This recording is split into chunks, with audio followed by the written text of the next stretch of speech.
This is Talk is Sheep, a podcast by the Wild Sheep Society of British Columbia. Come along as we take conversations that matter to you into the high alpine.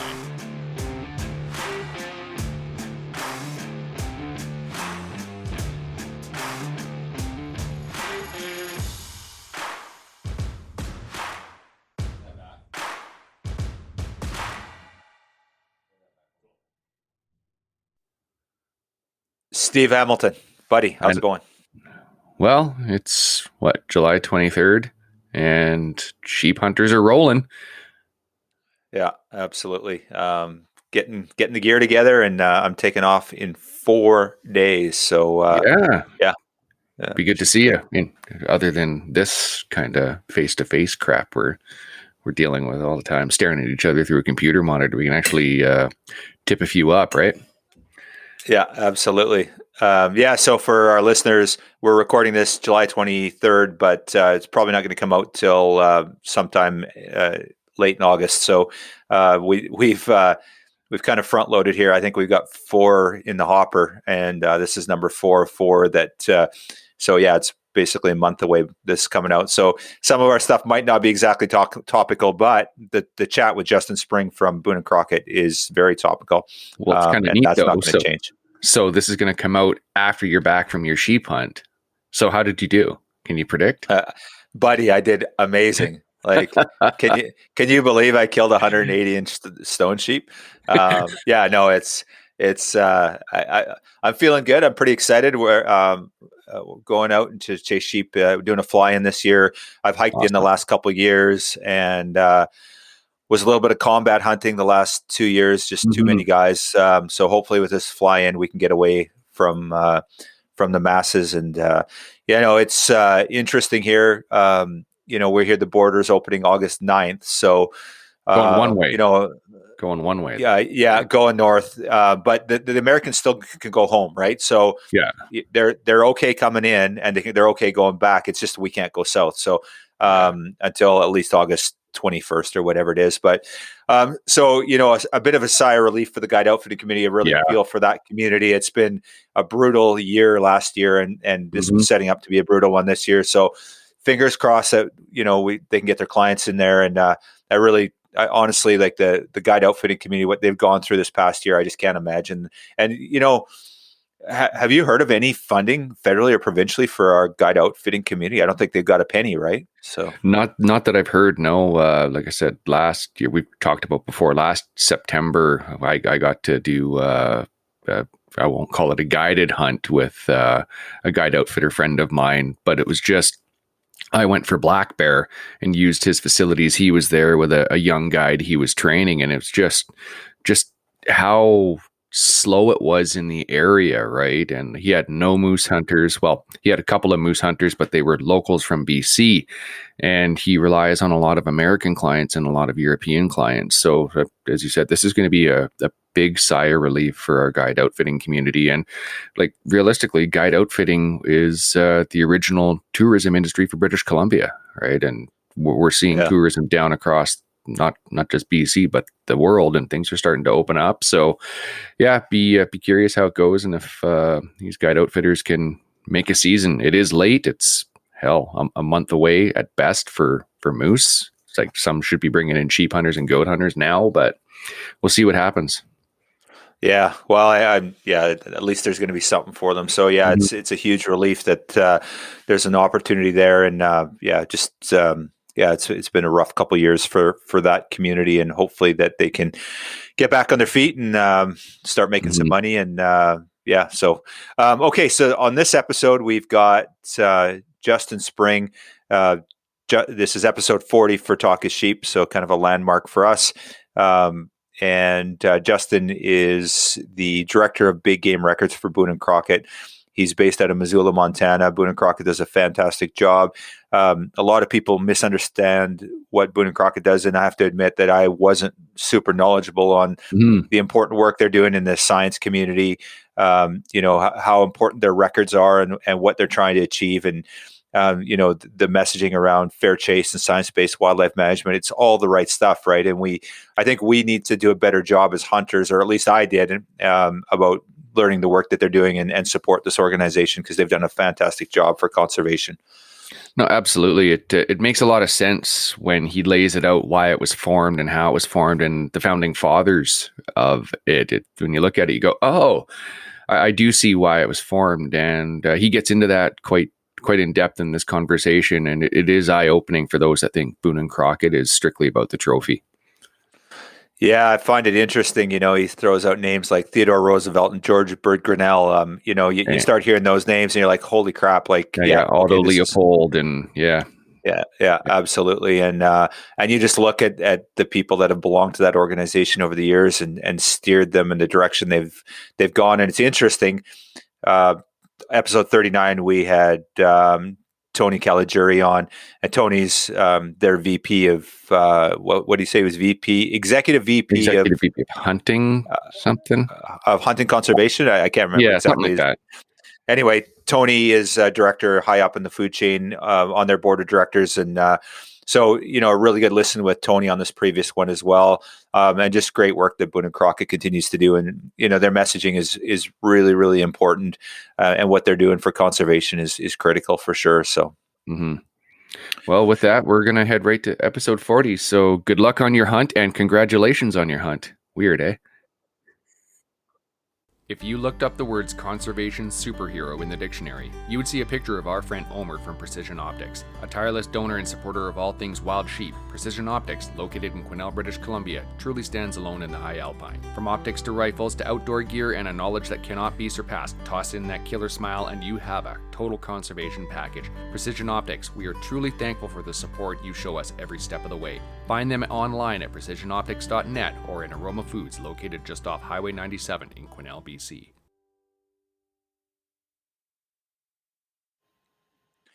Good day, Justin. How's things with you, man? Awesome, man. How you guys doing?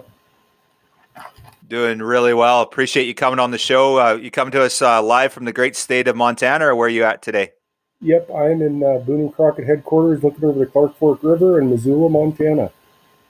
Right on. So tell me a little bit about the headquarters. Actually, I've been to Missoula, but I haven't been to the headquarters. Is there, and I've got some work down in Montana in October, and was kind of thinking about maybe swinging by. Is there a storefront there? Is there a spot where you can come in and say hello, or how does that work? Yeah, no, it's the old Milwaukee Depot train station right here on the river. We've got a gallery with some replicas of most of the world records out there, kind of the visitor area, timeline of the club, and there's an office front. And so, yeah, swing on in. We'd love to see you. Right on.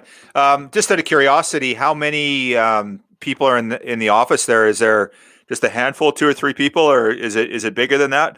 What do you guys have? 13 of us here in Missoula, and then we have 2 more that work on a ranch up on the Rocky Mountain front. But that's Boone and Crockett staff. So, right on. Okay, well, great, Justin. I've known you for a number of years, and I can't remember where I first met you. It was Sheep Show, or maybe I think actually it was chapter and affiliates in Polson through Wild Sheep Foundation Summit there. And I think that's the first time I met you was you were at the summit, and then we had some beers and got to know you. And I think it was DJ was there and a few other Montana WSF individuals. And I think you were on their board of directors at the time. Is that correct? Yep, I was. I still am. Got a little bit of term left on in me, so still working with them pretty closely. Right on, man. So, I'd love to hear a little bit about. You do a ton of work in our world, in the conservation world. So, love to hear kind of your story, where you came from, and how you got involved with Boone and Crockett, how you got involved with Wild Sheep Foundation Montana, just kind of your evolution, your story there. Okay. So I grew up on the Southern Oregon coast, hunting and fishing. That was, my passion. In college, I was looking around the country. I actually played collegiate soccer, so I visited a lot of different schools and made my school selection on the one that I saw the most deer between the airport and the school. They clearly needed some help. So I figured that'd be the place I want to go to college. That was northern Wisconsin. Got a 4-year degree there in wildlife. And then my wife and I, trying to break into the wildlife field, we're kind of bouncing around. We worked for oh, the state of Idaho doing some fish work. She worked for the state of Oregon. I worked for a timber company. And there was actually a job posting at the time. We were doing the seasonal thing, trying to get a foot in the door for Boone and Crockett. And like I said, I was in Oregon at the time, and so I put in for the job. Well, that same year, I happened to draw a mountain goat tag, and so there's a required orientation class for Oregon sheep and goat hunts. And Buck Buckner, who was the vice president of big game records for Boone and Crockett at the time, was presenting at the Oregon orientation class for goat hunters, and I applied for the job. And so I introduced myself to Buck Buckner, and then a week later I was interviewing with BNC, and then they brought me on. That was back in 2008. So I've always had a passion for conservation, and then being here in Missoula and working with Boone and Crockett, I was fortunate enough to meet some previous board members from Montana Wild Sheep. They encouraged me to apply to become a board member. I did that, so I got on with them. My wife is also, she's got 3 degrees, all bachelor's degrees, but she's also a very ardent conservationist as well. She actually works in the aquatic invertebrate field. She does water quality monitoring for a consulting firm. So that's kind of our life, is the conservation world. Everything we can do, all of our work hours and all of our free hours are spent, chasing animals or trying to protect them. Right on, man. Yeah, I love that story. So, with you specifically, what's your role with Boone and Crockett? Let's talk a little bit about what you do there with them now. So, I'm the director of big game records. I started as the assistant director. Basically, I oversee the scoring portion of BNC. And everybody thinks of it as a competition type deal, but it's actually being run as a wildlife data set. So. Again, my background's in wildlife, and so I oversee, the standardization, the training of all of our official measures. I work with different researchers and whatnot on supplying them data. Go to conferences, different things like that, to try to see where our data may be useful in research and other areas to help, promote overall the records and get the idea out there that we maintain records to gauge wildlife management successes and failures. It was never designed to be a hunter competition. So, I'm kind of the science guy, always trying to say why it's cool to use the data, and you should enter it not because it's about you, because it's about the animal and where we've been and where we're going in conservation. Right on. So, your specifically role then, are you doing the training, or do you guys have trainers that you oversee type thing? Or are you the guy out there with a tape and teaching guys what they need to know? I know you guys have run different courses, all over. I think you guys have them in different remote locations. A bunch of guys in BC here got trained recently. So a lot of friends of mine and members of the society. Are you doing that training, or other people doing training? How does that work? Yeah, so the standardization of Boone and Crockett OM started in 1976, and that was when the first director of records, Jack Grinnell, came to work for Boone and Crockett. He worked all the way up. I was actually assistant director under him, and so he trained me in. So all the Boone and Crockett measures were either trained by Jack Grinnell or myself. Kyle Lair, our assistant director, also helps with those courses. So basically, the 2 records guys in Missoula, we teach all those courses all over North America to ensure a uniform administration of the system. Okay. So just while we're on that note, if somebody's interested, keen on, becoming an official scorer, how does that process work? What's the selection process? Where can they go? Obviously reach out to you guys, but what's the process for that, Justin? So if you go onto Boone and Crockett's website, boone-crockett.org, there's under the hunt section, there's a become an official measure. There's an online application. We have significantly more interest than we have ability to train people. And so that selection process, our biggest criteria we're looking for is areas that are underrepresented in terms of numbers and also enthusiasm. So, if you get on there and it says, who have you scored for or whatnot, don't be intimidated. I mean, some of our best majors have never put a tape on anything before the course. So again, it's just if there's not one in your area and you're really enthusiastic about supporting conservation, we'd love to have you send in an application. Okay, so you vet your applicants, and then somebody's successful. Are they traveling to Missoula to meet with you to do the training, or do you guys do remote courses, or how does that work? We do courses all around North America. Generally speaking, Missoula is going to be the most likely one that people would be invited to. If we're traveling to another state or province, generally, a fish and game agency or something like that will put it on. They get first crack at all those seats. So, when we came to BC, the Wildlife Records Club, basically they said, yeah, we'll put it together for you.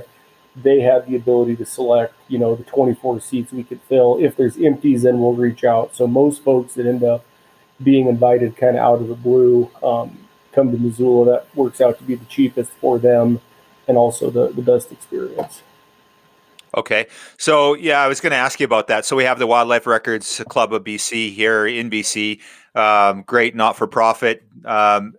Is there an affiliation there? Are they like kind of an affiliate of you guys, or, just something like you guys have a common goal and they kind of look to you for, I know they do Boone and Crockett scoring, obviously, but is there an affiliation there in any capacity, or how does that work? Yeah, so they're not really an affiliate. I mean, they're authorized to use Boone and Crockett scoring system. As such, I work with them pretty closely. If something comes up on a scoring question, and it's the same with all the organizations that use our system. They send those in to us here in Missoula so that, even if it's not a BNC trophy, the same rules and regulations are used across the board for scoring. But they've got their own board. They have their own bylaws. It's just the actual administration of the physical scoring system, which is, ours that we created in 1950 is where we share a common goal with them. Right on. Okay. So you talked a lot about a history, and I know Boone and Crockett has a long history. Love to hear about that. So let's talk about the founders, how it got started, the evolution, and there's some really important stuff on the conservation angle, which I know I didn't have a really good appreciation for that either. I heard you on Meat Eater, and you did a fantastic job on there, and it really gave me. I kind of got it, but I didn't get it to the level that you explained it on Meat Eater. So let's talk about the history to start with of the organization and why it was founded and kind of how, the evolution of things there. Okay, so the very beginning, it goes back to 1895, actually. Theodore Roosevelt had been out in the Dakotas, done some hunting, done some ranching. He wrote a book, Hunting Trips of a Ranchman. That book was reviewed by Forest and Stream, which was edited by George Bird Grinnell, who was a very ardent conservationist, a leading voice in the early part of the United States history of conservation. And he wrote a less than favorable review of the book. Well, Theodore Roosevelt goes into this magazine office to kind of say, hey, what's the deal? What didn't you like about my book? And the two of them become basically Grinnell sees in Roosevelt that forward-facing, public-driven person. And Grinnell is a very analytical, very thoughtful, but behind-the-scenes type conservationist. And so the two of them at the time were like, man, this could become a pretty beneficial partnership. Well, those two had a dinner in 1887 at Theodore Roosevelt's house where they came up with the idea of an organization to protect basically wildlife and the places they lived. In the 1800s, it was a lot of forestry stuff. As Roosevelt gained in popularity and eventually rose to the presidency, the Forest Service, so all the national forests that we have today, a good portion of those were actually set aside by Teddy Roosevelt. And so between Roosevelt and Grinnell, that was the very beginning. Everybody knows about the record system of Boone and Crockett. That was actually started in 1907. The Bronx Zoo was a bunch of Boone and Crockett members that had set up the Bronx Zoo, and they had a desire to basically create a collection of the greatest game animals from around the world, in North America as well, to show our generation basically what used to be here. I mean, they thought everything was going extinct. And so in the very beginning, our records system was part of the national collection, and that was just to basically create a repository of heads to show future generations what was once on the landscape, because they thought everything was going under. That continued on. There's a lot of the Lacey Act. John Lacey was a member of Boone and Crockett Club. In the U.S., basically, that's a wildlife law that, in essence, it made it illegal to take illegally taken game across state lines. Back then they were trying to stop market hunting, and so by John Lacey putting in this Lacey Act, there was no state you could legally hunt game, for a market. But as soon as you got over state lines, there was no enforcement. So that Lacey Act was a major thing in stopping market hunting. Simultaneously, BNC was fighting, all the conservation battles, trying to ensure wildlife. And, the records thing, like I said, started to say what was there. That continued on through the 20s, 30s, 40s. Well, conservation really got a solid foothold. In the 30s, we had club member Aldo Leopold, who was the first wildlife professor in the United States. We actually started funding his research in Arizona when he was working for the Forest Service. That was the first wildlife research that was done in the United States. That was funded by BNC. So in the 30s, we started to get an actual scientific field of wildlife management. Once that happened, the states had game laws, which many of them were influential in. We started seeing a comeback of wildlife, and so there was a pause there during World War II. Obviously, that took the country's attention. But when we came back, the club said, okay, the conservation model that we've set up is working. We've got these records. We no longer need to save the very best of every species to show future generations, but we have these records. What do we do with them? So at that time, they decided they needed to make a fair and equitable scoring system that could be used to document the recovery and also the failures of big game management. And so that 1949, we put in a special committee. They basically sat down, took the best science of the day, and said, okay, in an ideal habitat where there's plenty of resources, not over competition, you're going to see mass and symmetry. And that's the very basis of Boone and Crockett's records, is that same system that was developed in 1950. And so, today we're still using those same criteria. The underlying assumption of our system is, under the best conditions, these are the traits that will become, strong on a sheep or a buck or bull or, whatever it may be. I mean, that's kind of the brief history of where the records came about. So just a quick question on that. So you guys started, you said, I think 2007, you started record keeping, and then you started the scoring system 4950. So with that, has there ever been an evolution or any changes in the scoring system, or is it, I know the basis of it hasn't changed, but have you guys tweaked the system at all since 1950? So in those early ones, that book, that 1895 book, and then there was a Sportsman's Exposition, they were ranking them, but it was a far more arbitrary system. So it was, this ram has a really deep curl, plus 5 points. It wasn't an actual measured, amount. And they did a book in 32 and 39 with kind of this arbitrary scoring. And so that system that they developed in 49, the only major change we did to that was we have a rule on the inside spread of antlered game that the inside spread cannot exceed the longer main beam. The original system not only gave you only the inside spread, it was also a deduction for any spread beyond that longer beam. So it was referred to as the double deduction rule. And that is the only major update that was made to that 1950 system. There's been clarifications as wildlife's come back. We've seen antler configurations that had not been witnessed before. And there's been some clarifications on that, hey, in the event that, for example, on whitetail, you see a whitetail that has 2 rows of points. Okay, well, those outside rows of points, those are the normal, typical, everybody says, Boone and Crockett has to be perfect. No, we're looking for the typical form of a whitetail. So in that case, we said the outside points must come off the top outside edge. And so that would be not a change to the system, but a clarification of the original intent and how it's enforced now when we see those. Okay. Now, with the scoring system, I've heard you talk about this and you touched on it briefly, but, this is a data set. So can you talk a little bit about the importance of this data set and the scoring, as opposed to a trophy type, or a competition type scenario? Let's talk about the conservation benefits and sort of the justification for that, and how important it is, and kind of how you use that data set for conservation, I guess. Okay. Yeah. So, basically, if we were only concerned with the biggest, taken, we wouldn't just have a threshold for entry. So for example, on a thin horn sheep, 160 inches, anything that reaches that size, we want to record that. And now, we know that we're not getting all of them, but it's following trends. Our system it's not going to say, predation got bad and so it's causing this, or, perhaps accessibility to certain areas is causing a decline in numbers.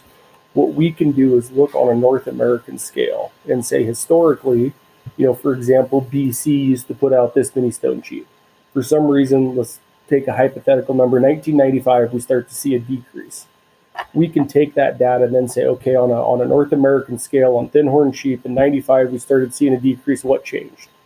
And so that's the overall basis. We can't record every animal taken. So the idea is, in order to achieve Boone and Crockett minimum scores, they have to basically have everything has to be in place for a mature male to get to that size. And so basically we're using them as an indicator. Okay, so if the habitat can produce something of that caliber, and we gauge how many of that caliber of animal are being produced, we can use that as an indicator of overall habitat health and eventually herd health.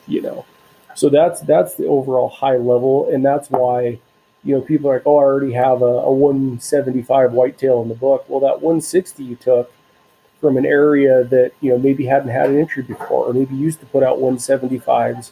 That 160 is a good indicator now. I mean, we say, okay, well, these deer used to be 175. Now all the entries we're seeing are 165. What caused that 10 inches of decline? So every single animal that exceeds our threshold is a very important data point to us. And of course, we all get excited about world records. The wild horse ram, the biggest ram ever. Realistically, from a data standpoint and what I do, I'm almost more excited to see a ram show up and come across my desk from a county we've never seen an entry before. Right. So, you have these trends, like you said, and you can see these, they're indicator of habitat health and eventually herd health, or ultimately herd health. So what I guess the big thing is, for me, is do you guys analyze that? And do you have somebody, you're doing the records, that's your job, but do you have somebody that sits there and looks at this data and says, okay, so we've got this compilation, here's what I'm seeing this year, and I noticed this about, do you have an analyst, and if so, what do you do with that information? How does that, where do you go from there with that info, I guess? So we have a lot of professional membership of the Boone and Crockett Club. They're actual wildlife professors and researchers. Commonly what will happen is I'll notice something, trend in the data and say, hey, whoever, I mean, we're kind of seeing this, is there something there? And then they decide whether or not to pursue it. Kevin Monteith, who's done a bunch of research, on different wildlife species, he wrote kind of the very first, he was the lead author, a bunch of our professional membership were involved in it, where they did an analysis of all big game animals from across North America, going back to see if potentially hunter selection had any effect on the horn and antler size of big game.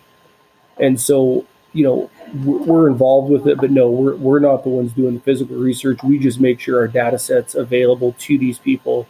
And like I said, Boone and Crockett has, I want to say we have 3 or 4 universities that we have an endowed professorship at, with folks doing this wildlife work, that they're the ones that would kind of drive those analysis with our records. I've been contacted, for example, the state of Arkansas did some antler point restrictions, and they had a hypothesis that those antler point restrictions increased the number of trophy older class deer that they had. They compared our entry rate prior to that age class or that point restriction to after, and then they used that in their report to say, this leads us to believe that this did indeed increase the age structure of our deer. Okay. So out of curiosity, with your experience, and you said you start noticing these trends, or sometimes you'll see stuff. If you look at all the species that Boone and Crockett is responsible for measuring, have you seen a change? Have you? And I guess my question is are we seeing older, bigger, or I guess bigger horn sets, or smaller, or bigger measurements? Has there been a transition since 1950? Have you seen that overall, or is there certain species where they're smaller, certain species are bigger? What have you seen there? For the most part, it's all pretty good news. Whitetail, elk, black bear, grizzly bear, all those are very, very positive trends. Caribou is alarming. We used to get 300-400 caribou in a 3-year period. Now we're down to we don't even necessarily. Well, for example, the Quebec Labrador, they're not even huntable anymore. And so, we see both. Caribou is very alarming. The woodland caribou is kind of the bright spot in that. There's been, if you talk to Shane Mahoney, there's been a couple documented basically caribou crashes and then rebounds in Newfoundland. And what we're seeing now is an abundance of extremely large woodland caribou, but not the numbers. So what that suggests to us is that the habitat is fully recovered. The caribou are coming back. There's a lot of resources on the ground available for these woodland caribou, so that the ones that are there are getting a ton of groceries, for lack of a better term. So it's stuff like that we're concerned about some of it, but there is a bright spot in it as well. Well, you talk about the data set and how this provides great science. I'm just curious on a personal level. I've got a bunch of wolves that I've taken, and when I went to look, they're not. That's not something you guys are interested in B and C, and there's no entries for them. There's not even a way of there's no documentation. Just curious to know how wolves would fit in with this data set, as we know they're exploding all over North America. And will wolves ever make it into BNC? It's a topic that's come up to the records committee a few times. It really goes back to, when I talked about Theodore Roosevelt in the beginning and trying to really start into conservation, a very important part of our records book is the fair chase aspect. We do record picked up heads. We put in any animal will go into that data set, but only hunters that take that animal within fair chase, their names are listed. The issue with wolves is the majority of those skulls that are out there, basically fair chase type wolf hunting is kind of more of a modern phenomenon. They used to be trapped very heavily. The majority of the wolves that were taken through predator management actions would not be considered fair chase taken. As such, it is not if we started a category and we say you can't put a trapped animal in, well, we'd be discounting that many wolves. And so it's something, like I said, the lower 48, they're delisted, they're hunted. There's a lot of wolves being taken in fair chase now. And so it's a topic that we're talking about. In the foreseeable future, I do not see it being a category because there's some issues with it, but it is being discussed. And the other thing we don't know, is a wolf skull size a reliable indicator of habitat? I'm not aware if that analysis has been done. Whereas with, for example, antlers and horns, that's a direct tie to their habitat that they're living in. I'm not sure wolves have that, but that's something we need to look into. Awesome, thanks. Sounds good, Justin. So can you just touch a little bit more on the concept of the scoring system? So, there's other scoring systems out there. We've seen that, but Boone and Crockett's kind of, definitely at the apex of the scoring world. Can we talk a little bit about the symmetry? and then the the size and reflection of herd health and that sort of stuff. Just briefly touch a little bit more on that for our listeners. Okay, yeah, and so the thing with all these other scoring systems, we don't have a problem with any of them. They're all great. They all have, they all have attributes that are interesting, and so there's not a rule that says, oh, if I put my trophy in this book, I can't put it in Boone and Crockett. That's not correct. Our mission is to look at the animal. The idea behind mass and symmetry, anywhere you look in nature, bilateral symmetry is generally a sign of fitness. All throughout nature, bilateral symmetry is there. And then the mass also goes along with that. The idea of using antlers, which is basically a secondary sexual characteristic, the animal is going to take care of survival first, and then they start growing these ornate antlers afterwards. So in order for those antlers to develop to a very high-end size, there has to be an abundance of resources. So what we did in the beginning, and it's been proven out over time, still that massiveness and symmetry is indicators of herd health. That's what we're concerned with. That's why those attributes are very strong in our system and why those trophies rank higher. Is it cool to have something with a bunch of abnormal points? Oh yeah, that's awesome. I mean, from a hunter's perspective, yeah, that's the trophy of a lifetime. But scientifically, it's basically a statistical outlier.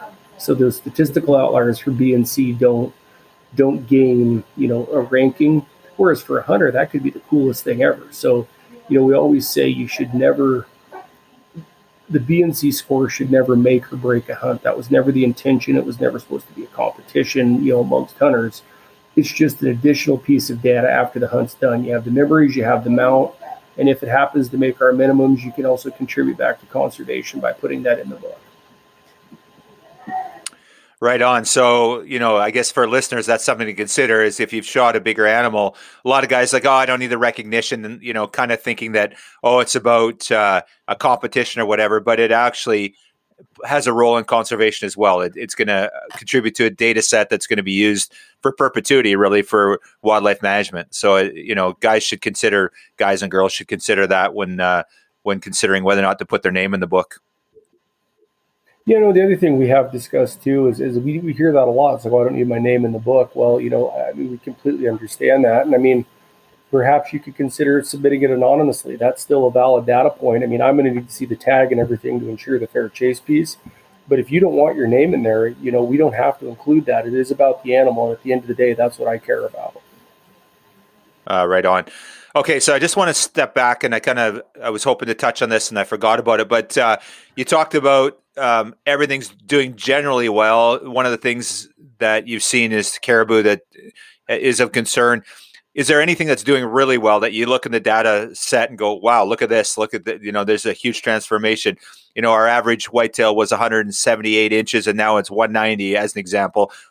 Is there something that stands out with you over the last 70 years that has really flourished, I guess? Whitetail is pretty much your prime example, and that can be attributed to their ability, their adaptability to deal with people. Basically, they're across the landscape. The entries for those basically skyrocketed all the way up until about the 27th or 28th awards program. Our records programs broke down into 3-year periods. We're currently in the 31st, so 10, 12 years ago. The whitetails have kind of plateaued. We saw a big decrease in the upper Midwest. There was a year that EHD was really bad. And so we saw, a big drop in entries in that time period. But overall, the whitetails are amazing. You could contribute it to QDMA. There's been a big shift. Historically, the areas that put out the big whitetails would have been, northern Minnesota, St. Louis County. Well, it's a huge county, but there's a lot of area there that deer were allowed to get age. And so historically speaking, those places where the deer could avoid detection basically to get up to that 6, 7, 8 years old was where we saw the big bucks. And I'd say that's why Canada is statistically, consistently and statistically just dominating on a lot of these whitetail categories is the deer are allowed to get ages. Well, in the lower 48, we started this idea of letting them get some age on them. And that's when we see the the Iowas, the Kentuckys, that those more open areas putting out these absolute tremendous deer. But yeah, across the board, I mean, whitetails are absolutely amazing. I've got you asked about analyzing right now. In theory, the abnormalities seen on a rack are caused by some form of stressor. That would lead you to believe that over time, perhaps the abnormal inches should be decreasing over time. So right now, we're analyzing our data, at a high level to say, okay, is that happening? Are we seeing a decrease in abnormal points in our whitetail entries? If so, that would indicate to us a healthier herd and better management. And so that one's amazing. Bears are another one that across the landscape, we're seeing the largest grizzly bears. We're seeing tremendous brown bears. Black bears are coming back into places that they were extirpated from. States that hadn't had bear seasons or starting in to have bear seasons. There's giant bears being taken. They're doing absolutely phenomenal. It's like I said, each one, we could do a podcast on pretty much each species and what we've seen and what's happened. And it's all very interesting stuff. Yeah, for sure. So now, you look at a place like BC where we've recently banned grizzly bear. How does that affect your data set? Obviously, you're not going to get your BC info, fair enough. But, when you get these areas where you're no longer getting data sets, is that pretty impactful, or, is that a concern for you guys? What are your thoughts on something like that? What we would do is look at the surrounding areas. Okay, BC's not allowing hunting. Are we going to start seeing more of them coming down into, say, for example, Washington? We still accept picked up heads. So if somebody hits a grizzly bear on the side of the road, or something like that, we'd still put those skulls in, and we'll still keep a very close eye on what the skull size is. What are the bears doing from BC? I mean, are they going to? One thing that I noticed. I'm originally from Oregon, like I mentioned. They outlawed the use of certain tactics in hunting bears. Well, we saw a giant increase in the bear population, but they became overpopulated, and it appears that the skull size is actually correspondingly dropped. So that's something we may see in BC, is that they open up hunting again way down the road in the future or something. Perhaps the bears are going to be smaller because there's not enough resources there for them. And so from a perspective of, are we not getting the entries, is that problematic? We don't make money on the records program. This is a conservation effort that we put forth. And so it's, if we're not getting entries, it's not like we're going to quit doing records or anything.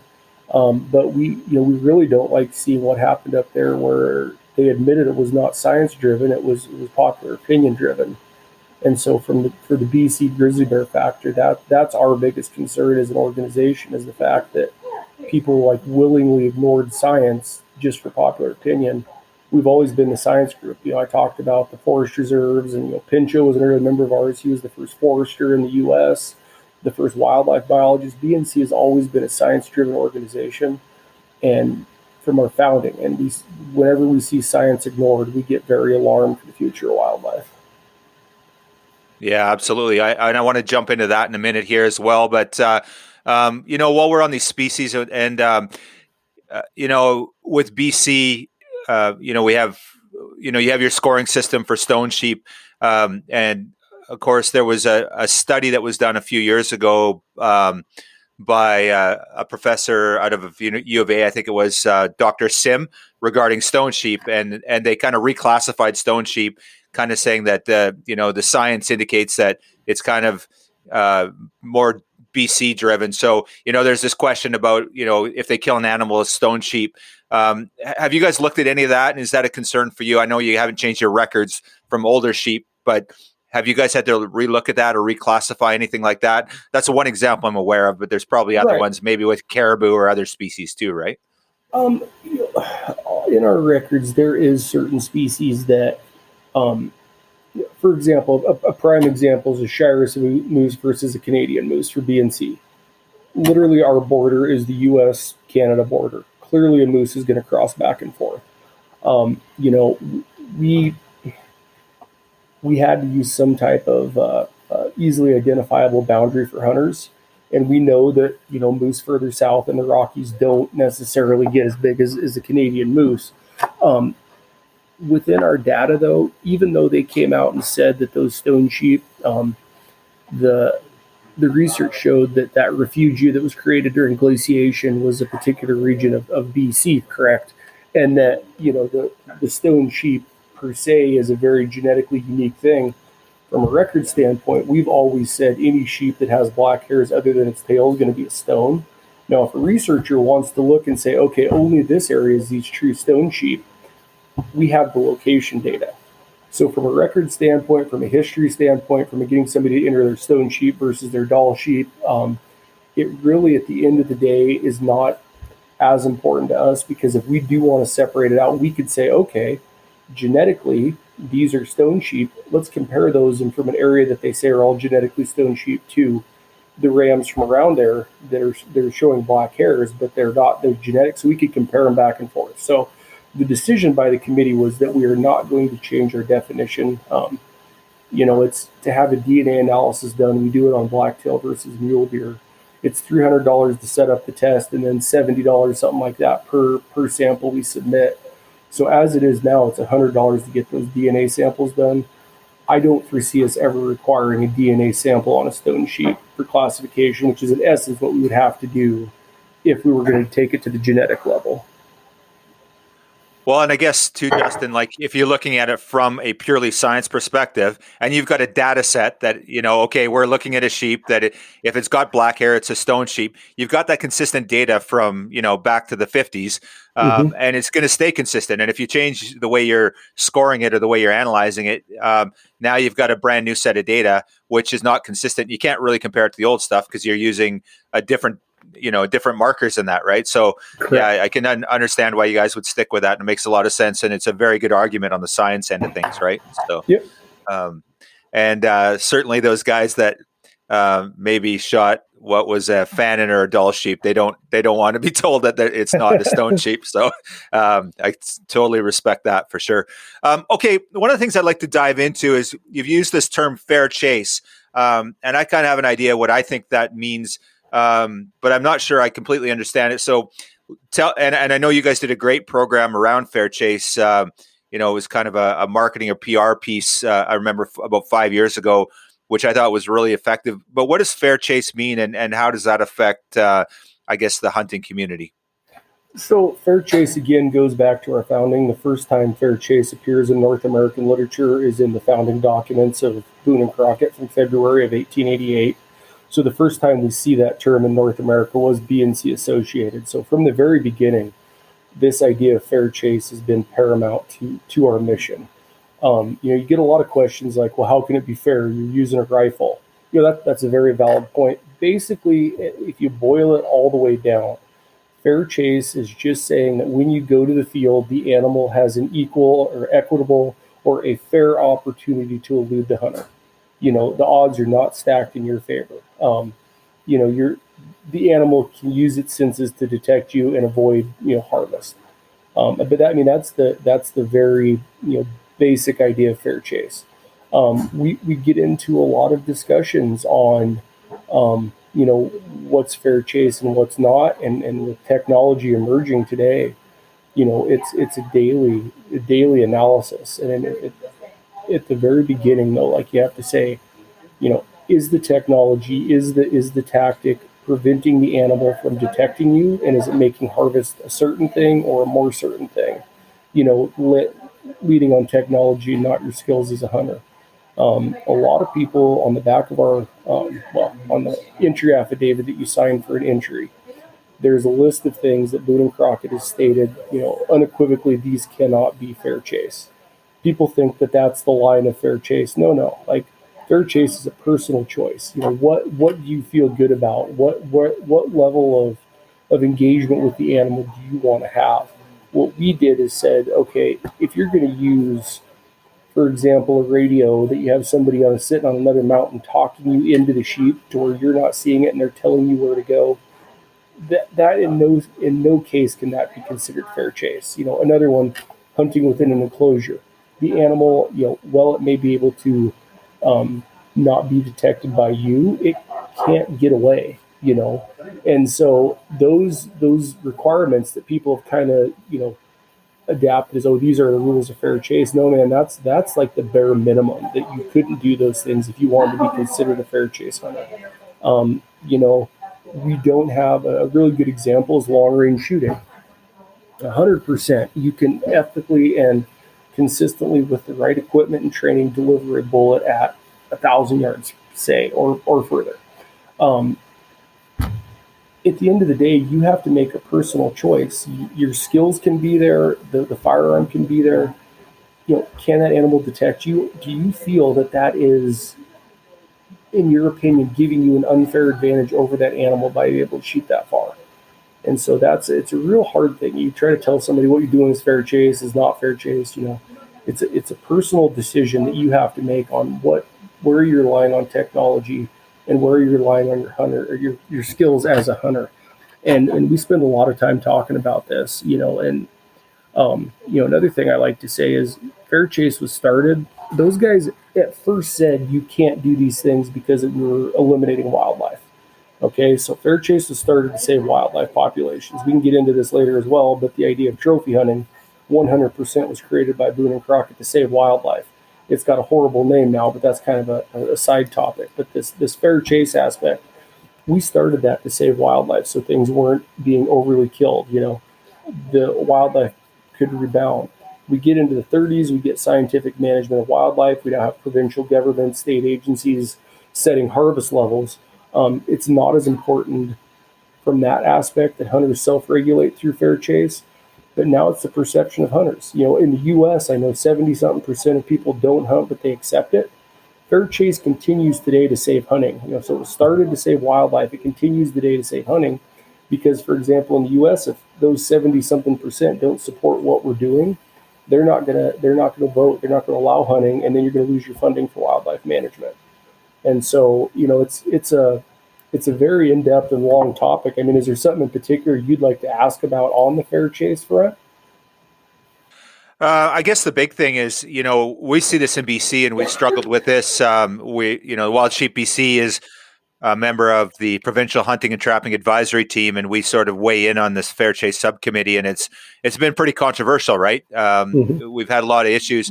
So you guys have a committee that looks, because the thing is, we're seeing it, you know, every meeting. We have quarterly meetings, and there's a new technology out, and it's like, well, what are we going to do on this? And you know, we've seen the evolution, drones, and you know, the electronics out there now, and heat-seeking equipment. It goes on, and we know it's with technology, it's probably going to evolve even more rapidly. So, do you guys meet regularly, and how do you manage that internally? So the definition of fair chase and the promotion of that idea is handled by our ethics committee. You know, there's a records committee, there's an ethics committee.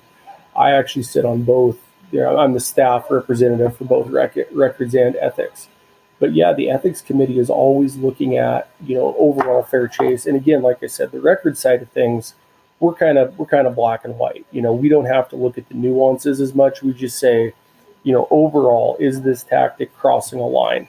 And so the records committee looks at that, but the ethics committee is the one that really, you know, they're the ones that meet and discuss these dilemmas of, you know, on one hand, yes, this particular weapon is more precise and delivers a more ethical arrow or bolt or bullet or whatever it may be. You know, at that level, from a record standpoint, okay, well, if it's legal in the state, fine. Ethically, the ethics committee would say, okay, you know, is this technology gone too far? And what we're trying to do, in essence, you have to draw a line in the sand, and that line has to be defendable. And there's always going to be stuff that's just slightly unfair chase and just barely fair chase.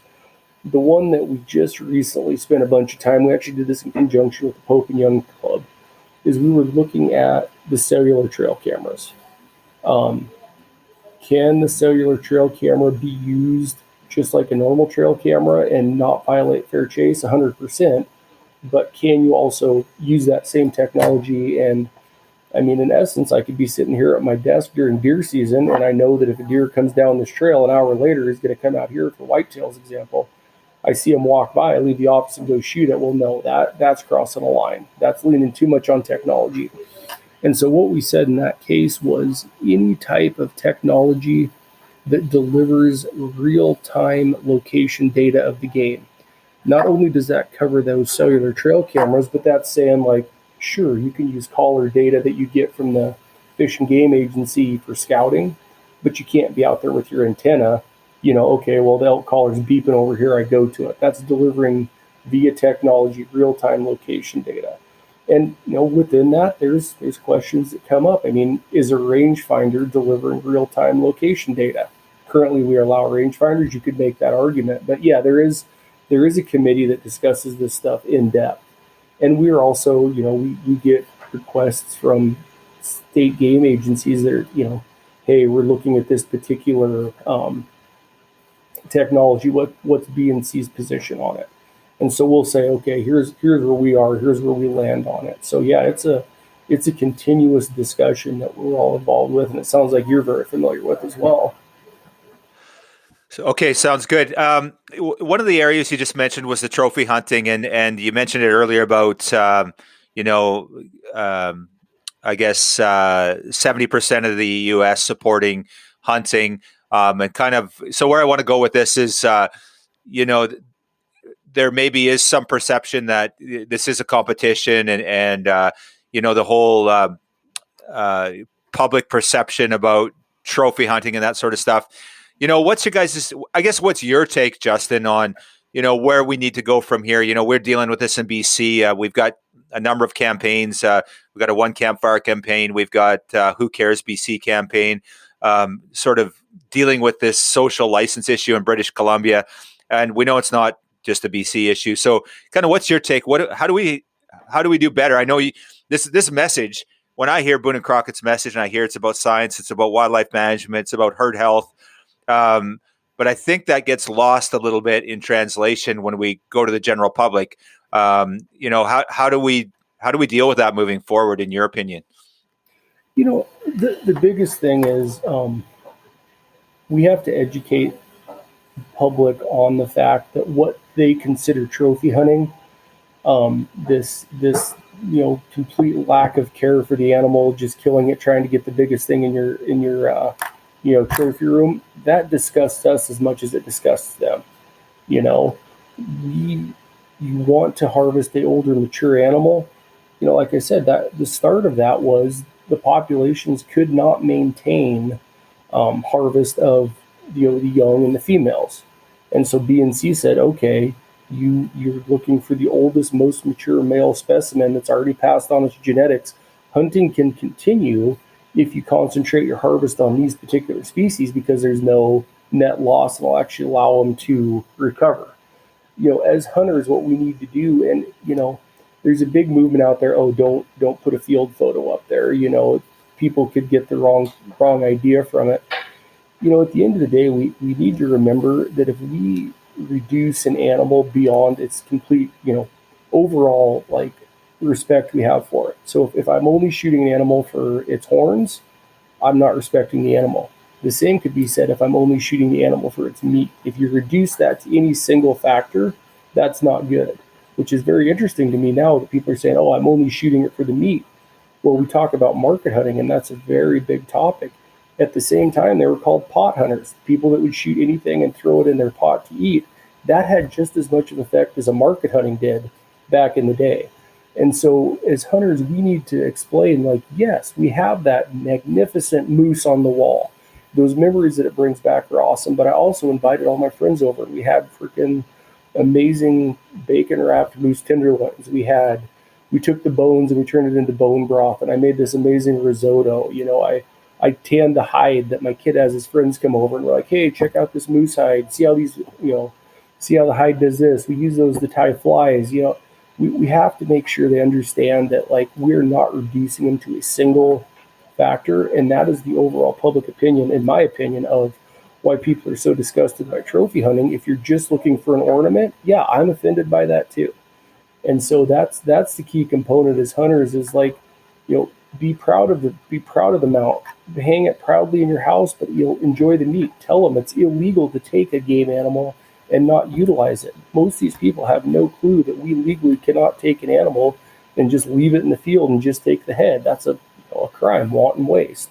And so it's an education piece, but like I said, we have to be careful, in my opinion, that we don't hide behind, some of the things we do. If the reasons that we're doing them and the reasons we are proud of that are solid, we shouldn't tuck tail and run from that. We should educate them and say, this is why it's so important to me to have this particular animal hanging over my fireplace when somebody walks into my house, and that's where I think we really need to improve as a community of hunters. Great message for sure, Justin. Couldn't agree more. So I'm curious now, when we look at Boone and Crockett, we've seen this organization that dates back to 1895. We've seen the record sharing come about in 07. We've seen, scoring system come into play in the 50s. So where do we go from here? What's on the agenda for Boone and Crockett? Obviously, you're going to continue to do the great work you continue to do. You've got a long history of conservation and wildlife management and science-based. But where do you go from here? What does Boone and Crockett look like in the next 50 years? So we're very, very heavily involved in conservation policy. In 2000, we actually created the American Wildlife Conservation Partners, AWCP. This was, 70s and 80s, we had a bunch of specialty groups kind of coming forward. You have the Rocky Mountain Elk Foundation, Mule Deer Foundation, Wild Sheep Foundation. What we did there was said, these guys care about sheep and these guys care about elk and these guys care about deer. At the end of the day, there's a lot of common ground that we have. And so that's where BNC stepped in and said, hey, man, let's everybody just come to the table and sit down.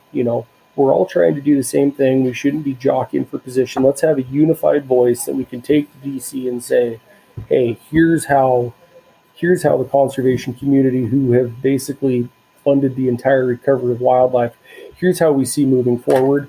And so that's what BNC is doing a lot of now, is trying to kind of rally the troops. Hey, let's get a unified voice. Let's make sure this legislation is going the right way. And honestly, we'd love to have a bigger effect in Canada, but we just don't right now. We've had some Canadian membership that's been up there, but it's just the way that we're set up in the U.S. is we're a little more effective down here than we are in Canada. But we'd love to have more Canadians as associates, more Canadians involved to help us say, hey, man, we have this going on. What could you guys do to come help us up here? And so that's right now, that's the fight, the wildlife, the continuation of wildlife. That's where that sits. People aren't killing too many deer, so we don't, we're not concerned with reducing harvest. People aren't, it's a legislative issue right now, ensuring the funding for wildlife. A major thing that we did, the Land and Water Conservation Fund, we spent many, many years trying to get that funded. That ensures, funding for conservation projects.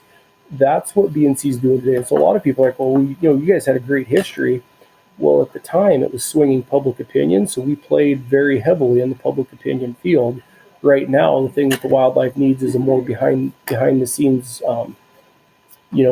efforts that we're still very involved in. It's just not as publicly visible as it used to be. So, basically, what's BNC going to do in the next 100 years? It depends on where wildlife needs help and wild places needs help. And we're going to step in and do whatever we can where we're needed to do the best we can.